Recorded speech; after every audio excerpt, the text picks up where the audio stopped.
I'm Vegas Runner, back breaking down MMA, coming off a very successful UFC 130. We went 3-1 on our videos, which all were premium plays. And right before that, UFC 129, we had gone 3-0. So we're 6-1 currently in UFC and 9-1 overall in MMA when you take into account other cards that we've broken down. Now we're going to get to the co-main event with Clay Guida, Anthony Pettis. This is a great fight that they put on for this UFC finale, this tough finale. I was extremely surprised, to be honest with you, that Pettis took this fight because he did have the option of sitting back and facing the winner of Maynard Edgar. In fact, he was supposed to face the winner of that draw. Unfortunately, there wasn't a winner in that fight. So he had to just sit it out and wait for the next one. We know now that didn't happen. So Pettis was on the sidelines, and he could have sat back because he was the mandatory challenger coming with a title belt from the WEC. But instead, when the opportunity arose for him to fight Clay Guida, he stepped up and took it. And that just tells you a lot about his character. Bottom line, Guida's a fan favorite. For some reason or other, maybe it's his style, maybe it's his personality, but the fans have taken a liking to Guida, and I think that's reflected in the betting line. Pettis, being a WEC champ, is only a -170 favorite. Now you say 170, that's not that high of a favorite, and yes, the WEC isn't the UFC. But Pettis has built such a name over there, just with his highlight reel knockouts and his wins, that I really thought this line could have been higher. But again, this is reflective of perception. That's how odds makers create prices. They want to know what kind of price is A, going to balance the action, and B, limit our exposure.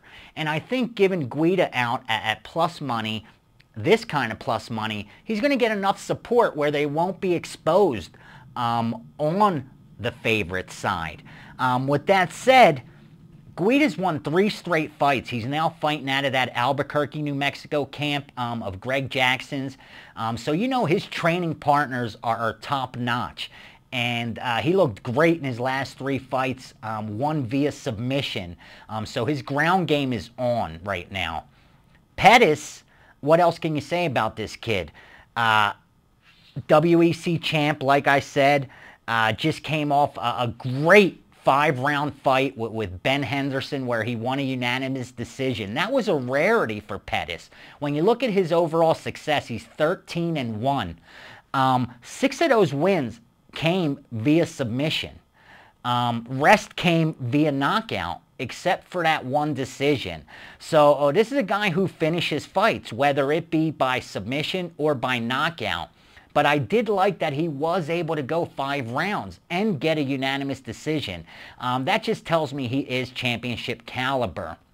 Now, digging into the matchup, when Guida stepped up and faced top-level competition, Florian, Sanchez, he couldn't get past it. He came back, he beat Dos Santos, not Dos Santos. He beat Gomi, which was impressive on New Year's Day. But again, when he fought those top guys, he just couldn't get it done. So you got to stop and ask yourself, why is the UFC making this fight? And I always say that when you're going to break down and you're going to bet MMA, when you're going to bet boxing, since it's not the schedule like other sports, and instead we deal with promoters and we deal with matchmakers, you got to stop and ask yourself, what's the purpose of this fight? Why make this fight? I really think the answer to that's simple. It's to showcase Pettis. And what better way to showcase Pettis than against a fighter who not only has a huge fan base, but also is coming off 3 impressive wins, a rejuvenated career, and just has a big record. I mean, you know, Guida's had 39 professional fights. So he is the more seasoned fighter in this one. He's the more experienced fighter in this one. He's fought more top-level competition. And like I said, his training partners are definitely more elite. So this is an excellent fight for Pettis to showcase his skills, if indeed he's the kind of fighter that the UFC believes he is. Again, the fans wanted to see Pettis fight the winner of Edgar Maynard. And the UFC was ready to give us that fight. That's why the UFC and MMA has grown so huge. And that's why fans love it, because they give you the fights we want to see. And I think they did that with this one. They did a really good job of matching up a up-and-coming superstar who's got a great name right now against more or less the guard of the division, and Clay Guida. You got to be able to get past a guy like Clay Guida to get up to those elite fighters. Again, Pettis could have just sat back and taken his first UFC debut against the elite for a title shot. But he's stepping up and he's saying, I'll prove myself. And I like that. It shows a lot of character. What do you know about Guida? Solid chin, great wrestler, and has a lot of heart. But being able to take punishment is only going to get you the respect of the fans. It's not going to win you a title unless you're able to come out with a victory and not just absorb punishment and lose. I think that's what's going to happen in this fight. Once again, Guida's going to show us his heart. He's going to push Pettis and more or less show us what Pettis really has. Because other than that 5-rounder against Henderson, which answered a lot of questions for myself, all we've seen is highlight reel knockouts. And I want to know, when he gets in the deep waters against a veteran, how will he hold himself? And that'll, if anything, will prepare us for that title fight when he meets the winner of Maynard versus Edgar. If anything, we're going to learn a lot about Pettis in this fight. So I'm very eager to watch it. But I'm a bettor, and I look for value. Or otherwise, I'm just going to be a fan. And in this one, there's a ton of value on Pettis -170. I really think that's the right side. I really think we're getting the best of the number. And I really think the only question that remains is whether or not he's going to have to grind away, and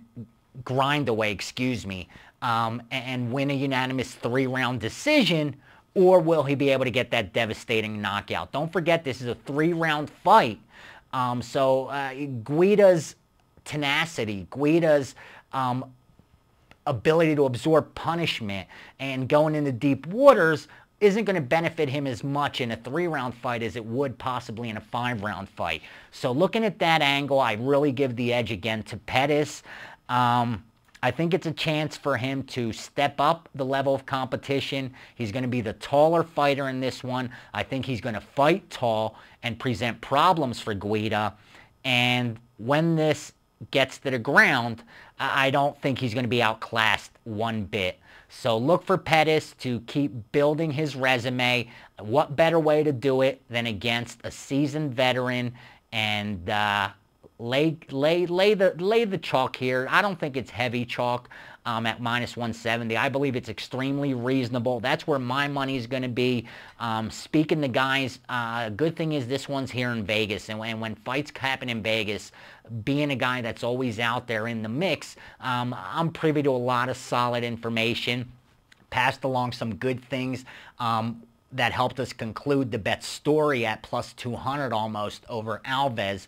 And those same reliable and proven sources tell me that Pettis is ready for this fight.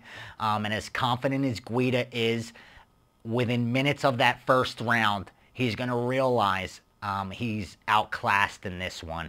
And he's going to have those flashbacks of those top-notch fighters that beat him in the past. And it's just going to be a matter of time. So let's go with Pettis in this one and lay the 170. This line may drop, so you can wait, because I do think the supporters, the fans of Guida will go to the window. They will bet their guy in this one. They're going to bet Clay. A lot of guys don't know much about Pettis, let's not forget. Unless they're huge MMA fans, a lot of UFC guys aren't huge WEC, aren't huge Strikeforce fans. So they're just hearing about Pettis, but he hasn't proven anything to them. And when they see a guy they love like Guida getting plus money, they're willing to back that opinion with money. It won't happen until fight night because people don't like tying up their money days in advance. But come fight night, we may even be able to get a better price on Pettis. I'm going to sit back and wait. I don't think this line goes up much higher.